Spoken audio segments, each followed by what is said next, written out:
ये कहानी एक व्यापारी की है जो एक छोटे से गांव में रहता था। वो बाजार में अलग अलग प्रकार के सामान बेचता और पैसे कमाता। व्यापारी के पास एक गधा था। वो सामान की बोरी उस पर लादता और बाजार में बेचने जाता। व्यापारी अपने गधे का अच्छे से ख्याल रखता था। वो जानता था कि उसके व्यापार के लिए उसका गधा बेहद जरूरी है। वो उसे बहुत बढ़िया खाना देता था। गधा जवान और शक्तिशाली था। वो ढेर सारी बोरियां लेकर बाजार चलता था, लेकिन गधा कुछ आलसी भी था और उसे काम करना पसंद नहीं था। वो सिर्फ बैठना, खाना खाना, आराम करना और सोना चाहता था। गधा हमेशा यही सोचता था कि उसका मालिक उसको एक दिन की भी छुट्टी नहीं देता है। लेकिन वो ये नहीं जानता था कि अगर मालिक उसको एक दिन की छुट्टी भी देगा तो उसका बहुत नुकसान हो जाएगा।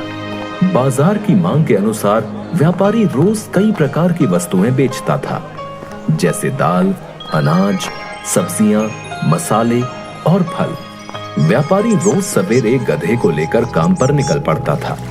बाजार तक पहुंचने के लिए उनको एक नदी पार करनी पड़ती थी। व्यापारी बेहद संभल कर गधे को नदी पार कराता था। एक दिन व्यापारी के दोस्त ने बताया कि बाजार में नमक की बहुत मांग है। व्यापारी ने ठान लिया कि वो अब बाजार में नमक ही बेचेगा। उसने बेहद जल्दी नमक की 12 बोरियां तैयार कर ली और उसने 6 बोरियां गधे की पीठ पर लाद दी। गधे की टांगें कांपने लगी। तब उसे एहसास हुआ कि वजन थोड़ा ज्यादा है। गधे को कोई तकलीफ ना हो इसलिए व्यापारी ने एक बोरी उसकी पीठ से उतार ली। गधा फिर भी आगे नहीं बढ़ रहा था। व्यापारी गधे की हालत समझता था, लेकिन वो ये भी समझता था कि गधा आलसी है। उसने गधे को डांटा और छड़ी से भी मारा और इस तरह गधा चलने को राजी हो गया। उस दिन व्यापारी की सारी बोरियां बाजार में बिक गईं और इस तरह व्यापारी को अच्छा खासा मुनाफा हो गया। फिर उसने ठान लिया कि अब वो बाजार में नमक ही बेचेगा। अगले दिन उसने गधे को फिर से तैयार किया। गधा पहले की तरह ही लड़खड़ाने लगा तो उसने कुछ बोरियां कम की और जैसे तैसे गधे को मनाकर ले गया। नदी पार करते समय गलती से गधे का पैर फिसल गया और वो पानी में गिर गया। इससे काफी सारा नमक पानी में घुल गया और गधे का वजन आधे से भी हल्का हो गया। गधे को चलने में आसानी होने लगी, लेकिन व्यापारी का काफी नुकसान हो गया था।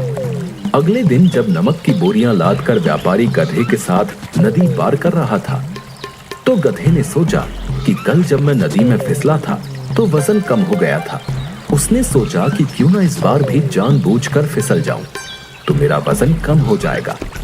इस तरह वो जानबूझकर फिसल गया और काफी सारा नमक नदी में घुल गया और फिर एक बार व्यापारी को नुकसान हो गया। इस तरह से उसने रोजमर्रा की आदत बना ली और काम से बचने के लिए व्यापारी का नुकसान करने लगा।